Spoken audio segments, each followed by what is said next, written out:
तो students, three dimensional coordinate geometry की इस वीडियो सीरीज़ में हम लोग बात कर रहे हैं डायरेक्शन कोसाइंस, डायरेक्शन रेशियोज़ और एक लाइन का दूसरी लाइन पे प्रोजेक्शन। आज के इस वीडियो सीरीज़ में हम लोग बात करने वाले हैं कि दो वेक्टर्स के बीच का एंगल हम लोग कैसे कैलकुलेट करेंगे।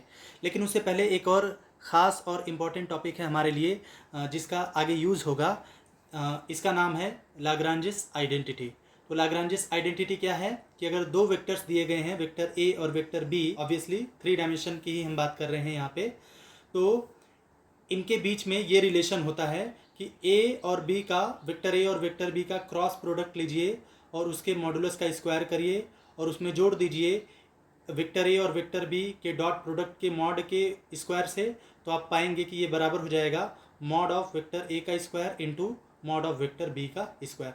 तो सबसे पहले इसके प्रूफ की बात कर लेते हैं और इसका एक और वर्जन जो कि बहुत ज़्यादा फेमस है, हमें उसी वर्जन का आगे उपयोग करना होगा। तो जैसा कि हम जानते हैं, मान लीजिए चीज़ों को सिंपल रखते हुए, मान लीजिए कि ये हमारे पास वेक्टर ए है और ये हमारे पास वेक्टर बी है। मान लेते हैं कि ए और बी के बीच का जो एंगल है वो थीटा है।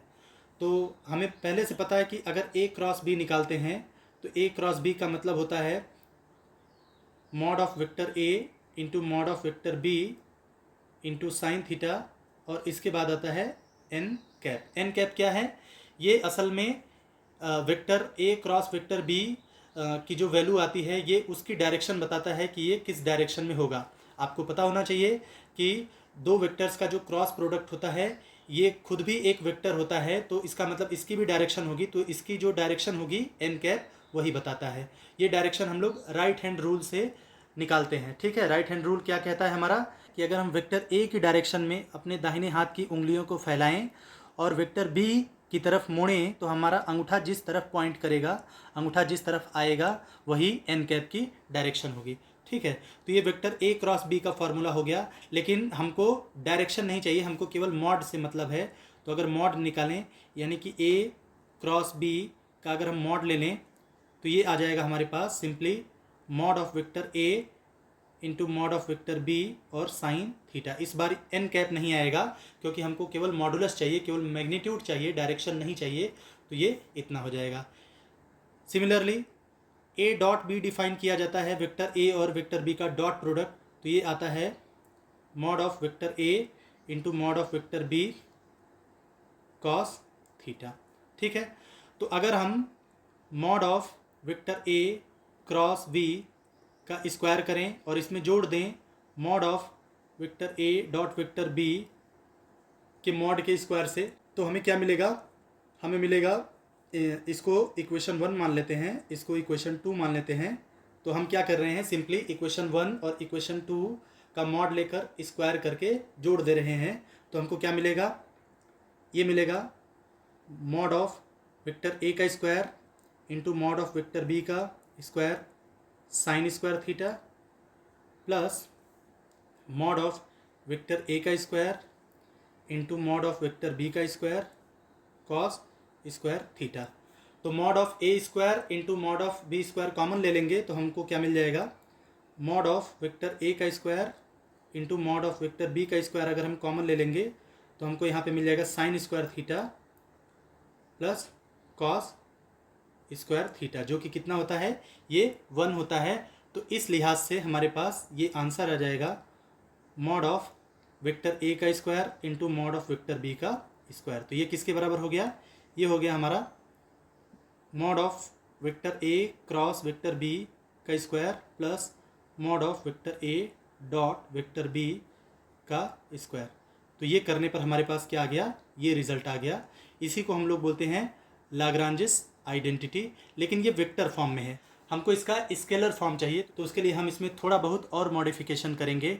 मॉडिफिकेशन क्या करना है, इसको थोड़ा बहुत और सिंप्लीफाई करेंगे। तो उसके लिए हम मान के चल रहे हैं कि जो हमारे पास वेक्टर ए हुआ करता था, ये मान लीजिए आपके पास है A1 आई कैप प्लस A2 जे कैप प्लस A3 के कैप। ठीक है, और वेक्टर बी को मान लीजिए आपके पास है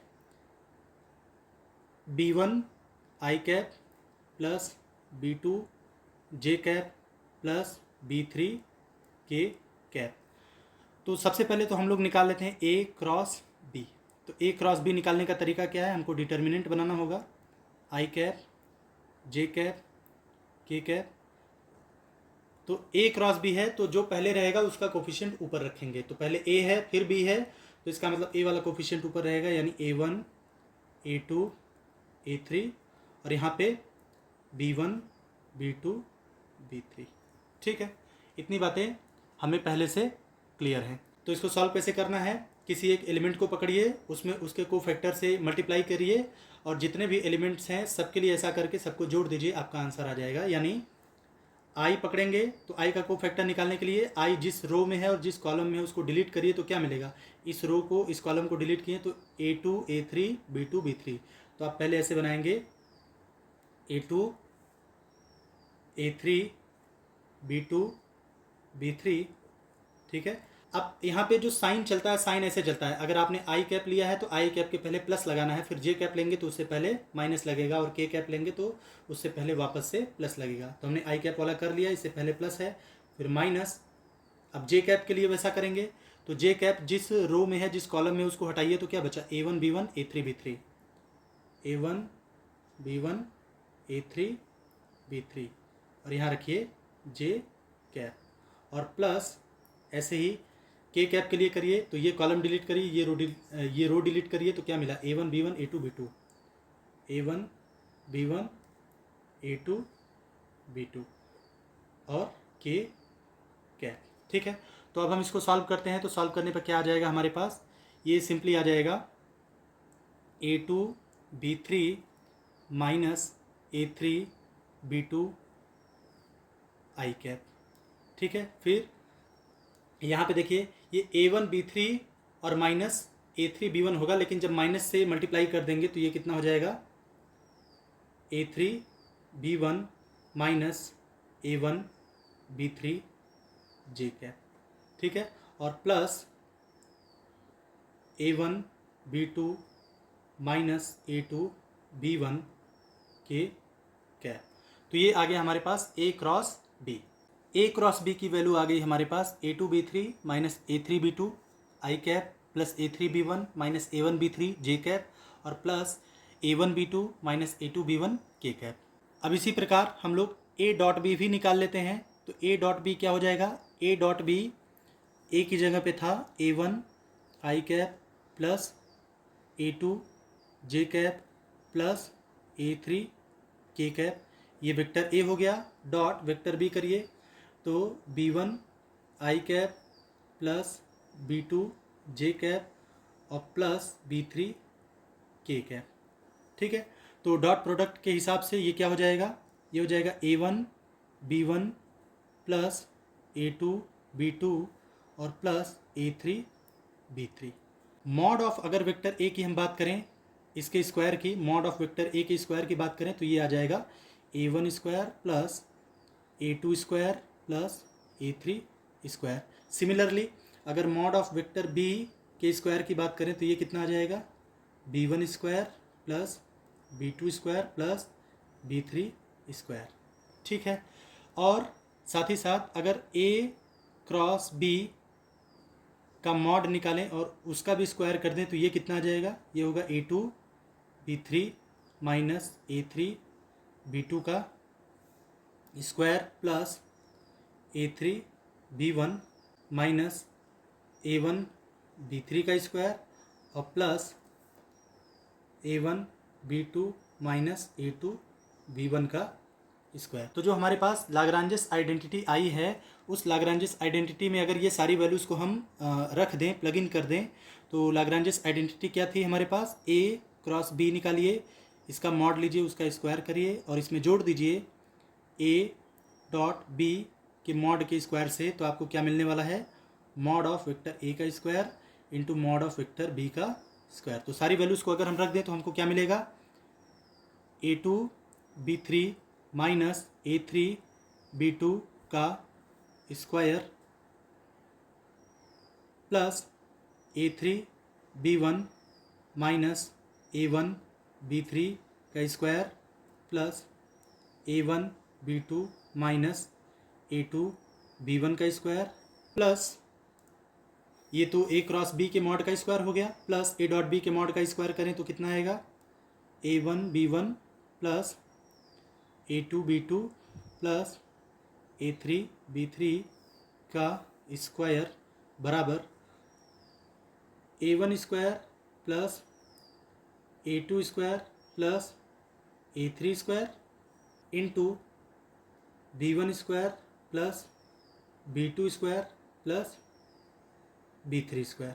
ठीक है, तो इसको और हम क्या लिख सकते हैं, तो अगर इस चीज़ को थोड़ा सा और रीराइट करें तो हम इसको ये लिख सकते हैं, जो हमारे पास मेन लाग्रांजेस आइडेंटिटी आ गई, जो कि है A2 B3 minus A3 B2 का square plus A3 B1 minus A1 B3 का square plus A1 B2 minus A2 B1 का स्क्वायर बराबर A1 square plus A2 square plus A3 square into B1 square plus B2 square plus B3 square minus A1 B1 और plus A2 B2 plus A3 B3 का whole square. ठीक है, इसी को हम लोग बोलते हैं लाग्रांजेस आइडेंटिटी, इसी को हम लोग बोलते हैं लाग्रांजेस आइडेंटिटी। लाग्रांजेस आइडेंटिटी का बल्कि ये स्केलर वर्जन है, लेकिन फिर भी हम लोग इसी को ही एज लाग्रांजेस आइडेंटिटी लेकर चलेंगे, लाग्रांजेस आइडेंटिटी।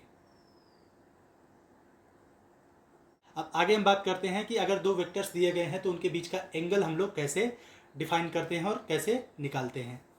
तो स्टूडेंट्स बढ़ते हैं आगे, देखते हैं अगली हेडिंग जो है एंगल बिटवीन टू लाइंस और वेक्टर्स। ठीक है, तो यहाँ हमने लिखा है कि अगर थीटा दो लाइंस या फिर दो वेक्टर्स के बीच का एंगल माना जाए और जो लाइंस या वेक्टर्स हैं अगर उनकी डायरेक्शन में अगर direction cosines L1 M1 N1 और L2 M2 N2 हो, या फिर अगर डायरेक्शन रेशियो दिया है तो वो A1 B1 C1 और A2 B2 C2 हो, तो उन दोनों लाइंस के बीच का जो एंगल होगा वो इस प्रकार निकाला जाएगा।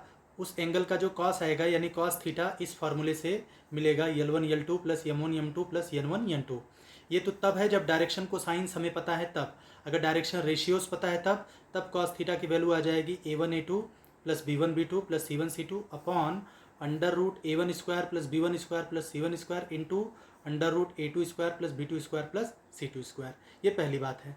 ठीक है, तो दूसरे पॉइंट में बताया जा रहा है कि अगर ये दोनों लाइन परपेंडिकुलर हैं तो परपेंडिकुलर तभी होंगी यदि और केवल यदि if and only if L1 L2 plus M1 M2 plus N1 N2 बराबर 0 हो जाए, या फिर A1 A2 plus B1 B2 plus C1 C2 बराबर 0 हो जाए।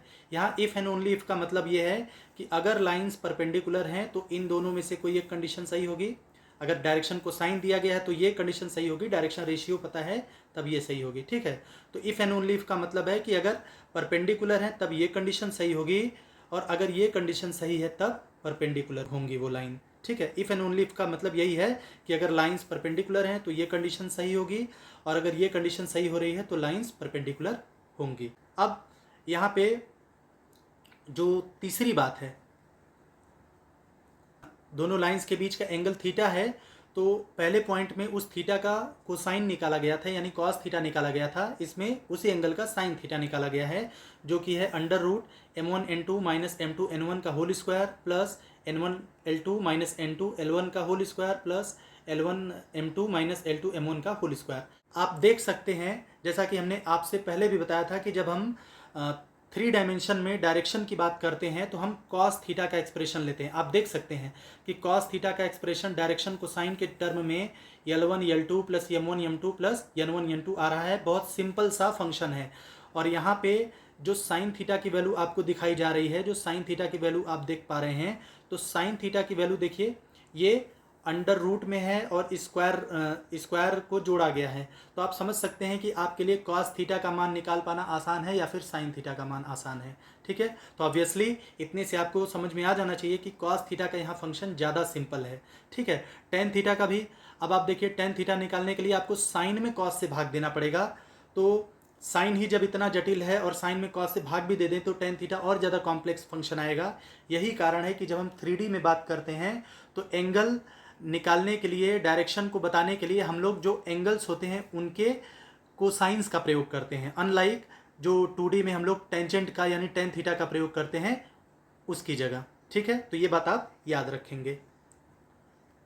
और चौथे पॉइंट में बताया गया है कि अगर ये दोनों लाइंस पैरेलल हैं तो इसका मतलब L1 बटे L2 बराबर M1 बटे M2 बराबर N1 बटे N2 होगा, ठीक है, अगर पैरेलल हैं तब ये बात सही होगी, अगर ये बात सही है तब पैरेलल होंगी, क्योंकि यहाँ भी वही इफ़ एंड ओनली इफ़ की कंडीशन है। तो अगर डायरेक्शन रेशियो पता है तो भी वही a1/a2 बराबर b1/b2 बराबर c1/c2। If and only if है, मतलब अगर लाइंस पैरेलल हैं तो ये बात सही होगी, और अगर ये बात सही है तो लाइंस क्या है, पैरेलल है। ठीक है, तो इनका हम सॉर्ट ऑफ प्रूफ देख लेते हैं थोड़ा सा, उसके बाद हम लोग आगे बढ़ते हैं। तो बात करते हैं प्रूफ की। प्रूफ बहुत सिंपल है। जैसे मान लीजिए दो लाइंस है हमारे पास, एक लाइन ये है और एक लाइन ये है। मान लीजिए कि इस लाइन की जो डायरेक्शन कोसाइंस है वो L1, M1 और N1 है, और इस लाइन की जो डायरेक्शन कोसाइंस है वो L2, M2 और N2 है।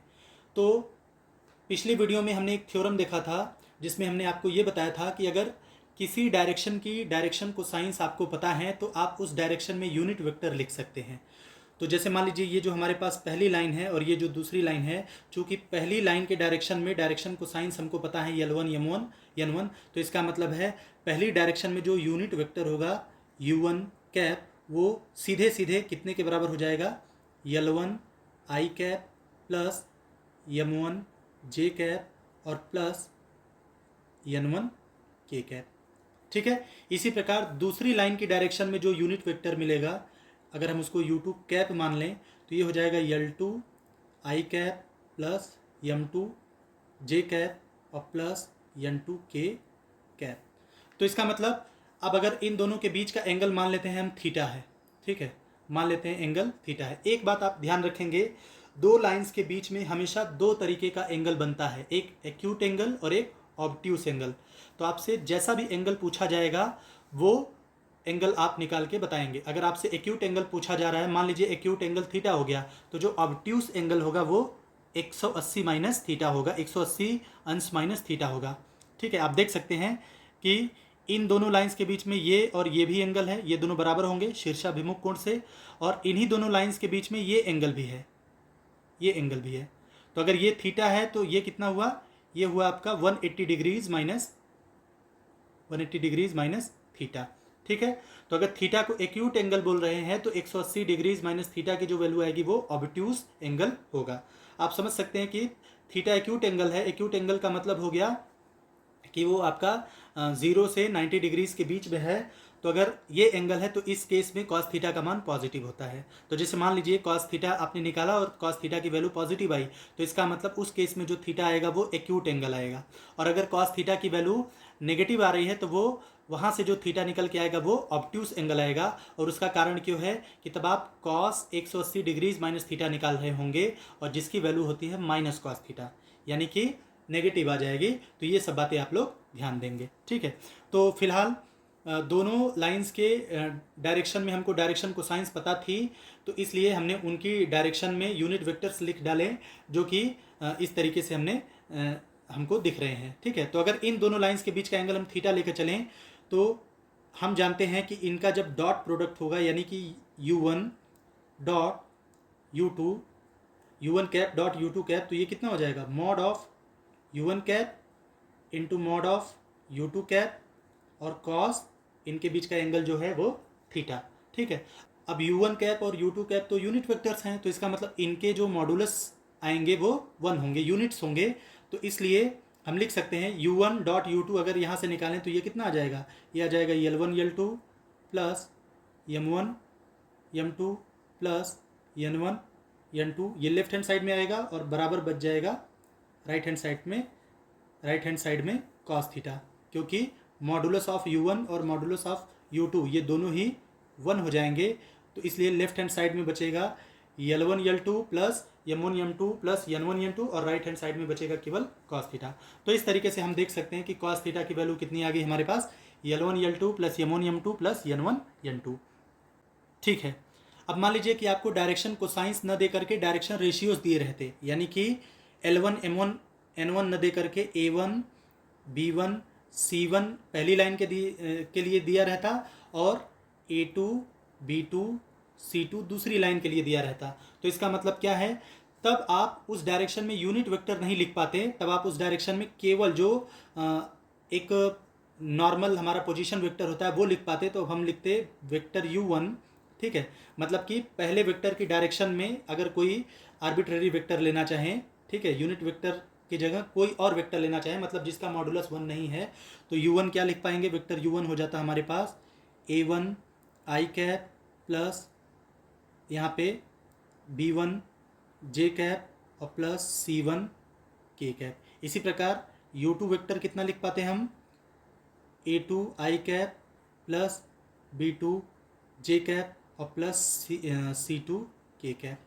तो अब अगर हम u1 डॉट u2 निकालते हैं, vector u1 dot vector u2, तो ये आ जाता है हमारे पास वेक्टर u1 का मॉड इंटू वेक्टर u2 का mod cos theta.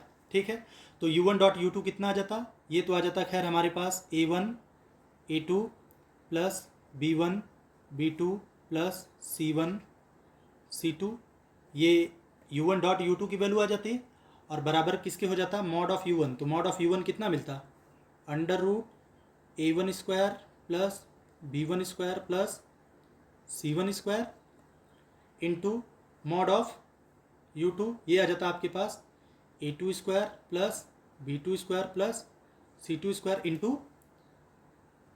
Into cos theta.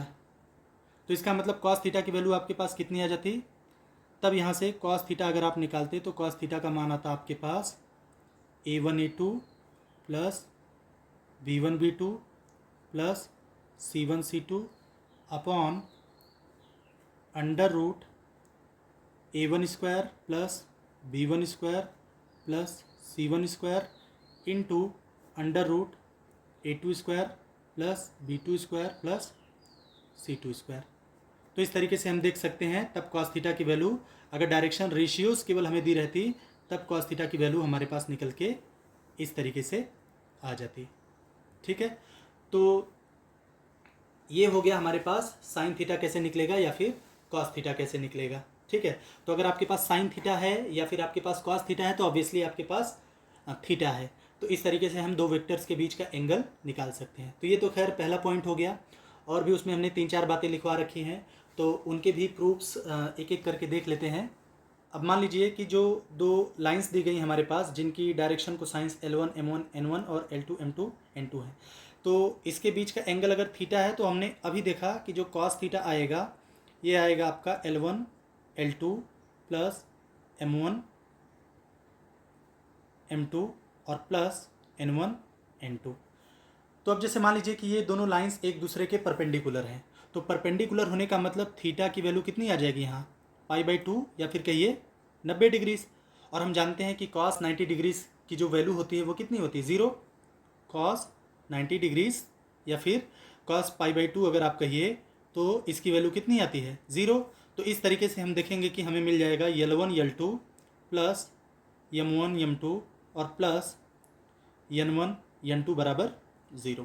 ठीक है, अगर डायरेक्शन रेशियोज हम लेकर चले रहते तो वहाँ कॉस 90 बराबर 0 रखते, तब हमको मिलता A1 A2 plus B1 B2 और प्लस C1 C2 बराबर 0। ठीक है, तो इस तरीके से अगर दोनों लाइंस परपेंडिकुलर हैं तब ये कंडीशन हमारे पास आएंगे। ठीक है, तो अब जैसे मान लीजिए कि ये दोनों लाइंस एक दूसरे के पैरेलल हैं, तो एक दूसरे के पैरेलल हैं इसका मतलब ये हुआ कि ये दोनों कभी भी एक दूसरे को इंटरसेक्ट ही नहीं करेंगी। इसका मतलब ये है कि इन दोनों के बीच में कोई एंगल ही नहीं बनेगा, यानी थीटा का मान क्या हो जाएगा, 0 हो जाएगा। तो जब थीटा बराबर 0 है तो कॉस थीटा या साइन थीटा के फार्मूला में थीटा बराबर 0 रखने से हमें बहुत ज़्यादा फ़ायदा नहीं होगा। तो इसके लिए एक दूसरी अप्रोच है, वो दूसरी अप्रोच वेक्टर की प्रॉपर्टीज़ के सहारे हम लोग समझने वाले हैं। तो वेक्टर्स में एक प्रॉपर्टी होती है कि अगर दो वेक्टर्स एक दूसरे के पैरेलल हैं, अगर वेक्टर ए पैरेलल है वेक्टर बी के, तो ये तभी होता है यदि और केवल यदि vector A equals lambda times vector B, जहाँ लैम्डा जो है वो कोई स्केलर है। इसका मतलब क्या है कि जैसे मान लीजिए कि इसी फिगर में हम देखते हैं, जैसे ये पहला वेक्टर है, इसको हम वेक्टर ए समझ रहे हैं, और ये नीचे वाला दूसरा वेक्टर है वेक्टर बी। ठीक है, ये दोनों एक दूसरे के पैरेलल हैं। तो पैरेलल होने का मतलब क्या है कि दोनों की डायरेक्शन तो सेम होंगी, लेकिन मैग्नीट्यूड तो अलग अलग हो सकता है। तो ए का मैग्नीट्यूड कम हो सकता है, बी का मैग्नीट्यूड ज़्यादा हो सकता है, या फिर ए का मैग्नीट्यूड ज़्यादा हो सकता है और बी का मैग्नीट्यूड कम हो सकता है। ठीक है, तो इसका मतलब यही हुआ कि किसी एक वेक्टर का जो मैग्नीट्यूड होगा किसी दूसरे वेक्टर के मैग्नीट्यूड का कुछ गुना हो सकता है। जो बात यहाँ से भी पता चल रही है, अगर यहाँ केवल मैग्नीट्यूड के बेसिस पे देखें तो हम पाएंगे कि जब वेक्टर ए का मैग्नीट्यूड लेंगे तो वो लैम्डा टाइम्स ज़्यादा होगा किससे, वेक्टर बी के मैग्नीट्यूड से। इसी प्रकार अगर लैम्डा को 1/μ से रिप्लेस कर दें तो इसका मतलब हम ऐसे लिख सकते हैं vector B equals mu times vector A. तो इससे ये साबित हो रहा है कि वेक्टर बी का जो मॉडुलस है वो म्यू टाइम्स ज़्यादा होगा वेक्टर ए के मॉडुलस से। तो अगर दो वेक्टर्स एक दूसरे के पैरेलल हैं तो इसका मतलब या तो इस तरीके की सिचुएशन आ सकती है या तो इस तरीके की, मतलब ये दोनों हैं तो एक ही सिचुएशन लेकिन इनके मायने अलग अलग हैं। जैसे पहली से ये पता चल रहा है कि ए का मैग्नीट्यूड ज़्यादा है बी का मैग्नीट्यूड कम है, और दूसरी बात से ये पता चल रहा है कि ए का मैग्नीट्यूड कम है बी का मैग्नीट्यूड ज़्यादा है। तो अगर वेक्टर्स पैरेलल हैं तो इसका मतलब ये है कि उनके बीच में कोई भी एंगल नहीं बनेगा, उनके बीच का जो एंगल होगा वो हमेशा ज़ीरो होगा और उनकी डायरेक्शंस सेम होंगी। अब इस बात को हम रिप्लिकेट कैसे करेंगे।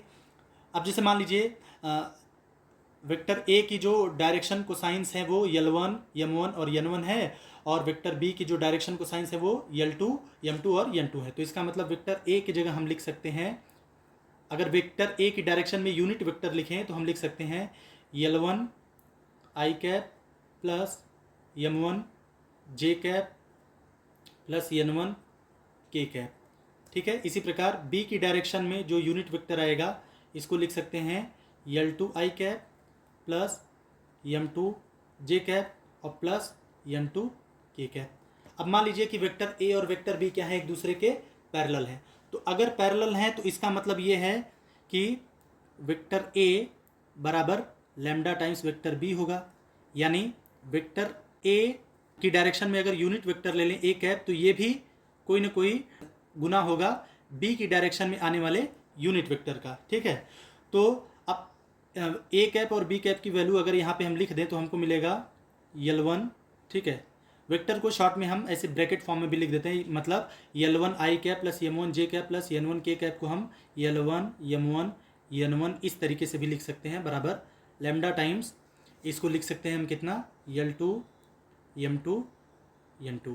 इसका मतलब ये है कि L1 बटे L2 करेंगे तो लैम्डा आएगा, M1 बटे M2 करेंगे तो भी लैम्डा आएगा, और N1 बटे N2 करेंगे तो भी लैम्डा आएगा। तो सारी वैल्यू जब लैम्डा के बराबर हैं तो इसका मतलब हो गया कि L1 बाई L2 बराबर M1 बाई M2 बराबर N1 बाई N2। अब चूंकि डायरेक्शन रेशियोज जो होते हैं वो डायरेक्शन कोसाइंस के ही प्रोपोर्शनल होते हैं, तो इसी चीज़ को हम ये भी लिख सकते हैं कि इसका मतलब है A1 बाई A2 बराबर B1 बाई B2 बराबर C1 बाई C2। तो इस तरीके से हमने देखा कि अगर दो वेक्टर्स एक दूसरे के पैरेलल हैं और उनकी डायरेक्शन कोसाइंस या डायरेक्शन रेशियोज पता हैं तो हम लोग उनके बीच में कैसा रिलेशनशिप देखेंगे। ठीक है, एक और बात हम लोग डिस्कस कर लेते हैं कि कॉस थीटा की वैल्यू तो आ गई हमारे पास, अब हम देखते हैं कि साइन थीटा की वैल्यू कैसे आएगी। तो इस साइन थीटा की वैल्यू को निकालने के लिए ही हमने वीडियो के शुरू में लाग्रांजिस आइडेंटिटी को देखा है। तो कॉस थीटा का फॉर्मूला है हमारे पास L1 L2 plus M1 M2 plus N1 N2। हमें निकालना है साइन थीटा। तो साइन थीटा को क्या लिख सकते हैं, साइन थीटा को लिख सकते हैं √1 माइनस कॉस स्क्वायर थीटा। अब यहाँ पे जो L1 M1 N1 और L2 M2 N2 हैं ये उन दोनों लाइंस के डायरेक्शन कोसाइंस हैं। तो कोसाइंस हैं तो इसका मतलब ये है कि हमारे पास पहले से ये पता है कि L1 square plus M1 square plus N1 square का मान कितना होगा, 1 होगा, और L2 square plus M2 square plus N2 square का मान भी कितना होगा, 1 होगा, क्योंकि ये दोनों ही डायरेक्शन कोसाइंस हैं दोनों ही लाइंस की।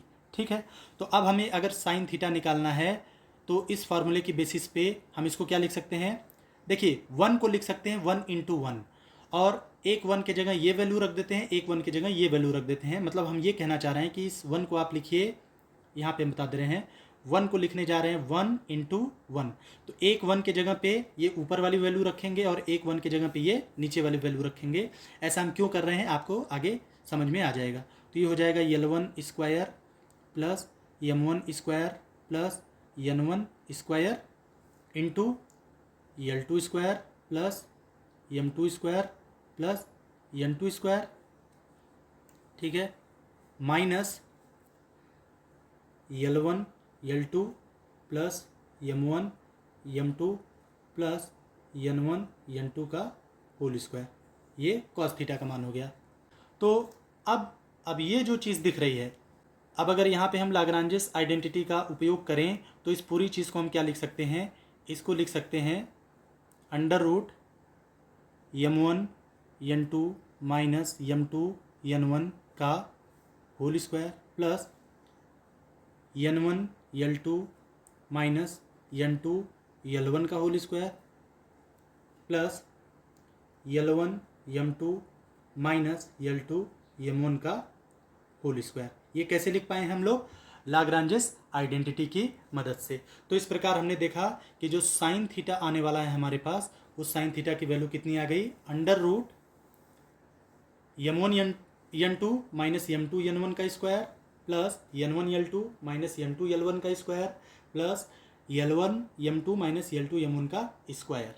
ठीक है, इस चीज़ को शॉर्ट में हम लोग ऐसे भी लिखते हैं, साइन थीटा बराबर अंडर रूट में summation of L1 M2 minus L2 M1 का स्क्वायर। आप चाहें तो इसको ये भी लिख सकते हैं बराबर summation N1 L2 minus N2 L1 का होल स्क्वायर, या फिर आप चाहें तो इसको ये भी लिख सकते हैं under root summation M1 N2 minus M2 N1 का होल स्क्वायर। तो इस प्रकार हम देख सकते हैं कि ये साइन थीटा का फार्मूला आ गया हमारे पास। तो आगे हम कुछ क्वेश्चंस देख लेते हैं जिनसे हमें ये जो भी कॉन्सेप्ट्स हम लोग अब तक सीखे हैं वो और अच्छे से क्लियर हो पाएगा। पहला क्वेश्चन है हमारे पास, find the direction cosines of a line whose direction ratios are given as -1 2 -2। ठीक है, तो हमने आपको बताया है कि अगर कोई लाइन दी गई है जिसके डायरेक्शन रेशियोज A B और C हैं, तो डायरेक्शन कोसाइन निकालने का हमने फार्मूला आपको बताया है कि अगर LMN आपको निकालना है जबकि आपके पास केवल ABC दिए गए हैं, तो आप इस फार्मूले का प्रयोग करेंगे, plus minus A upon under root A square plus B square plus C square.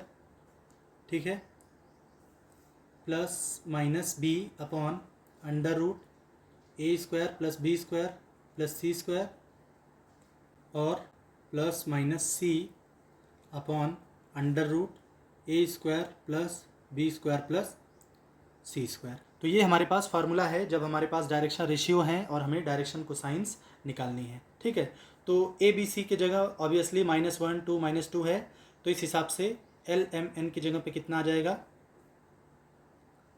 ध्यान देंगे, जब साइन नहीं पता होता है तो प्लस माइनस रखते हैं, लेकिन जिसका साइन दिया गया है तो इनमें उससे गुणा कर देंगे, उसके बाद हम साइन लिखेंगे। जैसे 2 के आगे प्लस है तो प्लस में प्लस माइनस से गुणा होगा, यानी प्लस से गुणा होगा तो प्लस आएगा, माइनस से गुणा होगा तो माइनस आएगा। इसका मतलब ये है कि 2 के जगह पे मतलब यहाँ पे प्लस माइनस रहेगा, लेकिन -1 की जगह पे माइनस प्लस हो जाएगा। माइनस प्लस इसलिए हो जाएगा क्योंकि माइनस से प्लस में गुणा हो जाएगा तो माइनस आएगा, और माइनस से माइनस में गुणा होगा तो प्लस आएगा। ठीक है, तो जिसका साइन प्लस है उसके लिए प्लस माइनस लिखेंगे, जिसका साइन माइनस है उसके लिए माइनस प्लस लिखेंगे। आपको इतना याद रखना है, माइनस प्लस 1 अपॉन इन तीनों का स्क्वायर करेंगे और जोड़ेंगे तो कितना आएगा? 4 4 8 1 9 9 मतलब 3, तो 3। इसके बाद फिर यहाँ पे 2 के साथ प्लस साइन है तो इसलिए इसको लिखेंगे प्लस माइनस 2/3, और यहाँ पे C के साथ माइनस साइन है तो यहाँ भी लिखेंगे माइनस प्लस 2/3। अब ये बना कितना? ये आपके पास बना, इसको देखिए क्या लिखेंगे, यहाँ पे 2 डायरेक्शन कोसाइंस हमें मिल रही हैं। ठीक है, पहली क्या है? -1/3 2/3 -2/3, और दूसरी डायरेक्शन कोसाइंस क्या मिल रही है हमें? 1/3 -2/3 और 2/3। ठीक है, हमने आपसे पहले भी बताया था कि यहाँ पे डायरेक्शन कोसाइंस की 2 वैल्यूज़ आने का क्या मतलब है? एक वैल्यू वो बता रही है कि आप, जैसे मान लीजिए अगर AB लाइन की बात हो रही है, तो अगर पहली वैल्यू जो है उस डायरेक्शन में डायरेक्शन कोसाइन बता रही है जब आप A से B की तरफ बढ़ रहे हैं, तो दूसरा जो नेगेटिव साइन वाला है वो ये बता रही है कि आप B से A की तरफ बढ़ रहे हैं। तो आपको केवल उस लाइन की डायरेक्शन कोसाइन निकालनी थी, आपको ये नहीं पता था कि आप ए से बी की तरफ जाएंगे या बी से ए की तरफ आएंगे, तो इसीलिए जो डायरेक्शन आ रही हैं आपके पास वो दोनों डायरेक्शन आ रही हैं। अगर आपको इस लाइन पे चलना है तो आप इधर भी जा सकते हैं, इधर भी जा सकते हैं, इसलिए आपके पास दो साइन आई है। ठीक है, तो ये हमारे पहले क्वेश्चन का आंसर है। तो स्टूडेंट्स, ये हमारे पास दूसरा क्वेश्चन है जिसमें कहा जा रहा है कि if a line makes alpha beta and gamma angles with the coordinate axes then what is the value of cos 2 alpha plus cos 2 beta plus cos 2 gamma. ठीक है, कोई एक लाइन है जो एक्स एक्सिस से अल्फा एंगल बनाती है, Y से बीटा एंगल बनाती है और जेड एक्सिस से गामा एंगल बनाती है। तो इसका मतलब ये है कि हमें cos अल्फा, cos बीटा और cos गामा पता है, यानी कि उस डायरेक्शन की डायरेक्शन कोसाइंस, उस लाइन की डायरेक्शन कोसाइंस के बारे में हमें पता है। तो हमें पहले से पता है कि जब direction cosines cos alpha, cos beta, cos gamma आ गई हमारे पास, तो इसका मतलब cos square alpha plus cos square beta plus cos square gamma, इसका मान हम जानते हैं कितना आएगा, 1। इसको मान लीजिए इक्वेशन 1। ठीक है, अब cos को अगर हम साइन के पद में लिख दें तो जैसे cos स्क्वायर थीटा को लिखते हैं 1 माइनस साइन स्क्वायर थीटा, तो उसके बेसिस पे इसको लिखेंगे 1 minus sine square alpha plus इसको लिखेंगे 1 minus sine square beta plus इसको लिखेंगे 1 माइनस साइन स्क्वायर गामा बराबर कितना, 1। ठीक है, तो अगर हम इसकी वैल्यू निकालें sine square alpha plus sine square beta plus sine square gamma, तो ये कितना हो जाएगा, इस साइड हो जाएगा 3, 3 में से 1 जाएगा 2, इक्वेशन 2। अब देखिए आपको निकालना क्या है, cos 2 alpha plus cos 2 beta plus cos 2 gamma. ठीक है, तो अगर हम इक्वेशन 1 में से इक्वेशन 2 को घटा दें तो कुछ ऐसा हमें दिखेगा, cos square alpha minus sine square alpha, इसको एक तरफ करिए, plus cos square beta minus sine square beta, इसको एक तरफ करिए, और plus cos square gamma minus sine square gamma, और ये कितना आ जाएगा, 1 माइनस 2 यानी कि -1। ये हो गया cos 2 अल्फा, ये हो गया cos 2 बीटा, ये हो गया cos 2 गामा। तो इससे हमें मिला cos 2 alpha plus cos 2 beta plus cos 2 gamma equals -1। तो ये रहा हमारा आंसर। अगला क्वेश्चन देखते हैं। ये क्वेश्चन थोड़ा सा यूनिक है और इस तरीके के क्वेश्चंस आपको सॉल्व करने आने चाहिए और इनका एक खास पैटर्न होता है, इसीलिए जानबूझ के ये क्वेश्चन हमने पिक किया है ताकि इसके पीछे का जो कॉन्सेप्ट है वो आपको समझ में आ जाए। तो ध्यान से देखिएगा, इस तरीके के जितने भी क्वेश्चंस आपको मिलेंगे सबका एक ही पैटर्न है, वही आपको फॉलो करना है। ठीक है, तो क्वेश्चन क्या कह रहा है कि find the direction cosines L M and N of two lines which are connected by the following relations L plus M plus N equals 0 and Mn minus 2 NL minus 2 LM equals 0। ध्यान दीजिए, इस question को solve करने से पहले हम इस question के बारे में आपको एक बात बता दें कि हो सकता है कि आपके मन में ये भ्रम हो जाए कि यहाँ पे केवल यल, यम और यन दिख रहा है। मतलब अगर दो लाइंस होती तो यहाँ पे यल1, यम1, यन1 और यल2, यम2, यन2 ऐसे दिखते हैं, लेकिन यहाँ पे तो एक ही दिख रहा है, एक ही सेट दिख रहा है, तो इसका मतलब एक ही लाइन है नहीं। ठीक है, आपको यहाँ पे ऐसे समझना है कि जब आप इन दो इक्वेशंस का सहारा लेंगे और इनमें से किसी एक वेरिएबल को गायब करेंगे, जैसे यल, यम, यन यहाँ 3 वेरिएबल्स हैं, तो इन दोनों इक्वेशंस की सहायता से अगर किसी एक वेरिएबल को गायब करेंगे तो आप पाएंगे आपके पास एक क्वाड्रेटिक इक्वेशन आएगा। वो कैसे आएगा, क्या होगा, हर क्वेश्चन में सेम पैटर्न है, हम अभी बताएंगे।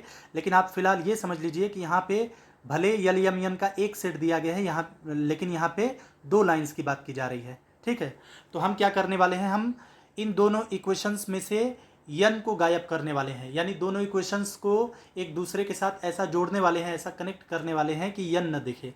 तो उसके लिए तरीका क्या है, पहले इक्वेशन से अगर हम यन का मान निकालें तो वो आ जाएगा माइनस यल माइनस यम। अब हमको करना क्या है, यन का यही मान इस दूसरे समीकरण में रख देना है। तो यम इंटू यन, यन की जगह पे रखिए माइनस यल माइनस यम, -2 यन के जगह पे रखिए माइनस यम इंटू यल -2 यल यम इक्वल्स 0।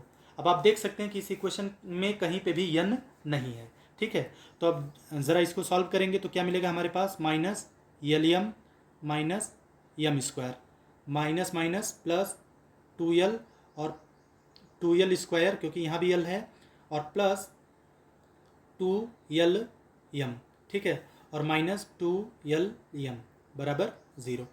तो आप देख सकते हैं कि 2l(m) से 2l(m) कैंसिल हो गया। तो अब क्या बचा हमारे पास? अब हमारे पास बचा सीधे सीधे, इसको सही ढंग से अगर अरेंज करें तो हम लिख सकते हैं 2l² minus 2l² minus m² minus l(m) बराबर 0, या इसको ऐसे भी लिख सकते हैं 2l² minus l(m) minus m² equals 0। ठीक है, हमने क्या किया, इस इक्वेशन को जो लास्ट में आया उसको थोड़ा सा अरेंज करके हमने लिखा 2l² minus l(m) minus m² बराबर 0। अब हम क्या करने वाले हैं, अब हम दोनों पक्षों में m² से भाग देने वाले हैं। तो m² से भाग देंगे तो ये हो जाएगा 2 इंटू l² बटे m², जिसको लिख सकते हैं l बटे m का होल स्क्वायर, माइनस l(m) में अगर m² से भाग दे देंगे तो l बटे m बचेगा, तो माइनस l बटे m और माइनस 1 बराबर 0। तो अब आप देख सकते हैं कि यहाँ पे l बटे m में ये जो इक्वेशन दिख रहा है, ये इक्वेशन l बटे m में क्वाड्रेटिक है। तो जब l बटे m में क्वाड्रेटिक है तो इसका मतलब है कि l बटे m का 2 मान आएगा।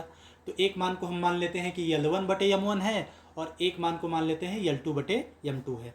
ठीक है, दोनों रूट्स को पहले लिख लेते हैं। एक रूट हो गया हमारे पास l1 बटे m1 और एक रूट हो गया l2 बटे m2। ठीक है, तो अब हम इसको सॉल्व करते हैं। आपको अगर कुछ ना समझ में आए तो आप l बटे m को कुछ देर के लिए x जैसा ट्रीट करिए। तो ये इक्वेशन क्या हुआ आपके पास, 2x² minus x minus 1 equals 0। तो इसको कैसे सॉल्व करेंगे, 2x² minus 2x plus x minus 1 equals 0। ठीक है, तो इससे हमें क्या मिलेगा, इससे हमें मिलेगा 2x कॉमन लेंगे तो x माइनस 1 और प्लस 1 x माइनस 1 इक्वल्स 0, यानी कि x minus 1 into 2x plus 1 equals 0। तो x के यहाँ पे 2 मान आ गए, x बराबर मिला 1 और x बराबर मिला माइनस 1/2। ठीक है, x क्या था, x था आपके पास l/m। इसका मतलब जो एक मान आया है वो l1 बटे m1 है और जो दूसरा मान आया है वो l2 बटे m2 है। तो हम इसको l1 बटे m1 मान लेते हैं, इसको l2 बटे m2। तो इसका मतलब हमारे पास एक वैल्यू आ गई l1 बटे m1 इक्वल्स 1 और इसको इक्वेशन 1 मान लेते हैं। और इसी प्रकार एक वैल्यू हमारे पास आ गई l2 बटे m2 इक्वल्स माइनस 1/2। ये हो गया इक्वेशन 2। तो ये तो एक बात हो गई। हमने क्या किया, हमने दोनों समीकरण की सहायता से n को गायब किया, एक क्वाड्रेटिक इक्वेशन बनाया। तो हमारे पास l1 बटे m1 और l2 बटे m2 की वैल्यू आ गई। अब हम क्या करेंगे, अब किसी दूसरे वेरिएबल को हम हटाएंगे वहाँ से। तो n के बाद जैसे हमने n को हटाया तो इक्वेशन l बटे m में आने लगा। तो अगर हम m को हटा दें तो इक्वेशन l बटे n या फिर n बटे l में आने लगेगा। तो हम क्या करने वाले हैं इस बार हम जिस प्रकार n को हमने गायब किया था, n को एलिमिनेट किया था, अब उसी तरह से हम m को भी गायब करेंगे। तो उसके लिए हमें क्या करना होगा, उसके लिए जो दिया गया इक्वेशन है, तो यहाँ से हमने n का मान निकाला था तो आया था माइनस l माइनस m। अगर हम m का मान निकालते हैं, ठीक है, m का मान निकालते हैं, अगर हम m का मान यहाँ से निकालें तो m क्या आएगा, m आ जाएगा माइनस l माइनस n। अब m का ये मान इस इक्वेशन में हम लोग रखने जा रहे हैं। तो क्या मिलेगा हमें, m के जगह पे हो जाएगा minus l minus n into n, ये m है तो m की जगह हो गया minus l minus n into n minus 2n l minus 2l into m की जगह पे minus l minus n equals 0। तो दोनों इक्वेशंस थे हमारे पास, l plus m plus n बराबर 0 और दूसरा था mn minus 2nl minus 2lm बराबर 0। तो हमने इस इक्वेशन से m का मान निकाला जो आया माइनस l माइनस n। इस मान को हमने वापस से इस इक्वेशन में रखा तो हमारे पास ये आया। अब इसको सॉल्व करें तो कितना आएगा हमारे पास, minus nl minus n² minus 2nl plus 2l² और प्लस 2nl बराबर 0। इसको क्या लिख सकते हैं, देखिए 2nl से 2nl कैंसिल हो गया, इसमें आ गया हमारे पास minus n² minus nl plus 2l² equals 0। यानी इसमें अगर माइनस से मल्टीप्लाई कर दें तो क्या हो जाएगा, n² plus nl minus 2l² equals 0। ठीक है। इसमें भी हम एक काम करेंगे, यल स्क्वायर से भाग दे देंगे दोनों तरफ, तो मिलेगा यन स्क्वायर बाई यल स्क्वायर, जिसको लिख सकते हैं यन बाई यल का होल स्क्वायर, प्लस यन यल में यल स्क्वायर से भाग देंगे तो मिलेगा यन बाई यल और -2 इक्वल्स 0। तो ये भी यन बाई यल में क्वाड्रेटिक हो गया। इसका मतलब यहाँ भी यन बाई यल के दो मान आएंगे। तो एक मान हो जाएगा हमारे पास यन 1 बटे यल 1 और एक मान हो जाएगा यन 2 बटे यल 2। ठीक है। तो इसको भी सॉल्व करने के लिए हम कुछ देर के लिए यन बटे यल को y मान लेते हैं। तो ये इक्वेशन बना हमारे पास y square plus Y -2 equal 0, जिसको लिख सकते हैं y square plus 2y minus Y -2 equal 0। ठीक है। तो यहाँ से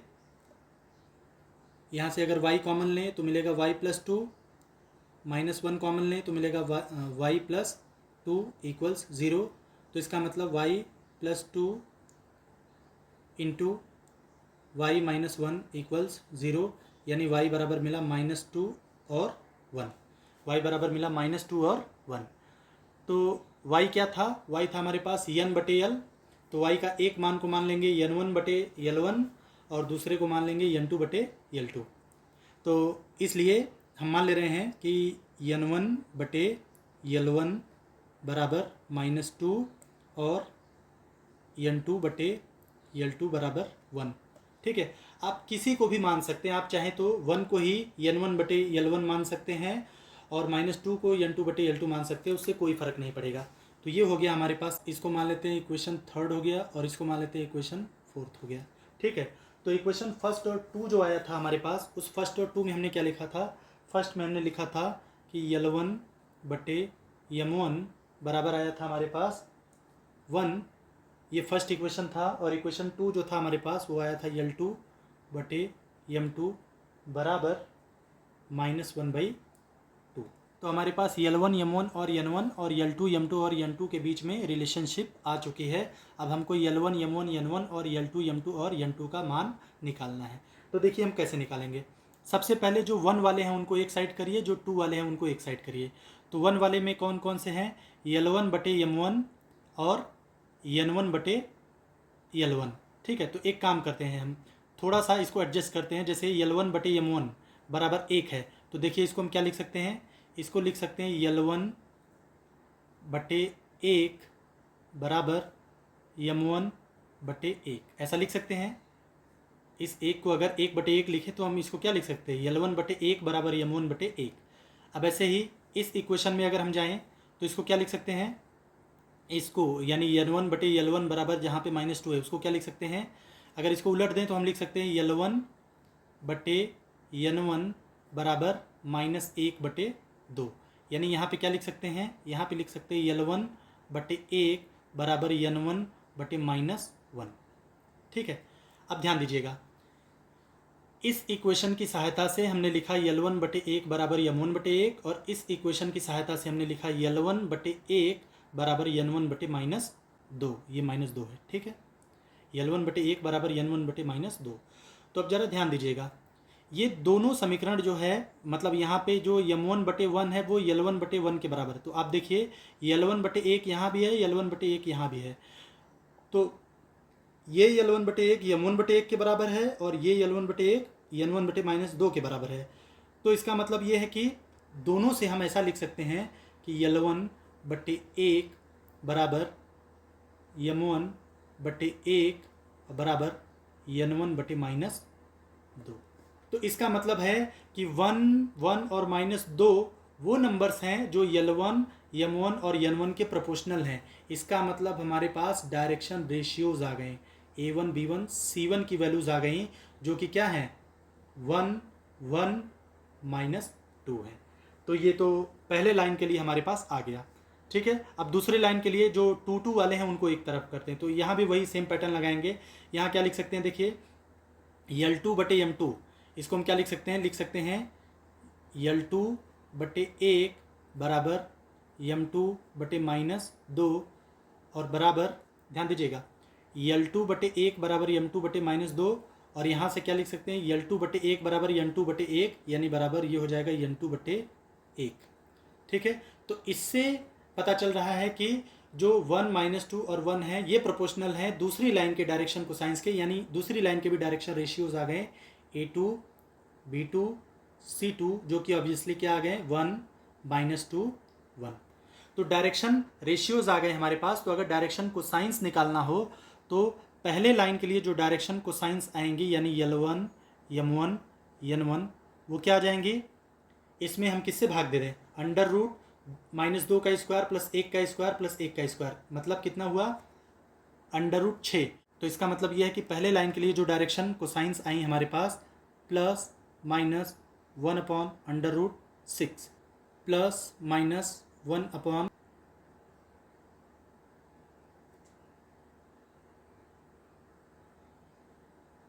तो ये जो है पहले लाइंस के लिए हमारे पास डायरेक्शन कोसाइंस आ गई, जो कि +-1/√6 +-1/√6 और -+2/√6 हो गई। अब अगर दूसरी लाइन की हम बात करें तब, तो दूसरी लाइन के लिए जो हमारे पास डायरेक्शन कोसाइंस आएंगी वो क्या आएंगी, यहाँ हम लिख देते हैं L2 M2 N2। तो यहाँ भी ऑब्वियसली √6 से ही हम लोग डिवाइड करेंगे, तो ये हो जाएगा +-1/√6, ठीक है, -+2/√6 और +-1/√6।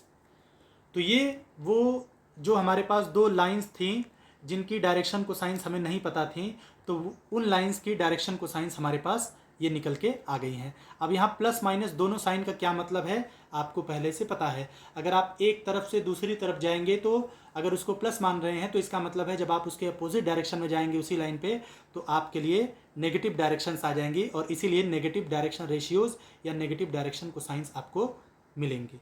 तो ये 3 एग्जाम्पल हमने बताए, इनकी सहायता से आपको जो भी कॉन्सेप्ट है डायरेक्शन कोसाइन, डायरेक्शन रेशियोज, ये सारी बातें क्लियर हो गई होंगी। आशा करते हैं आपको ये सारी बातें बहुत अच्छे से समझ में आई होंगी।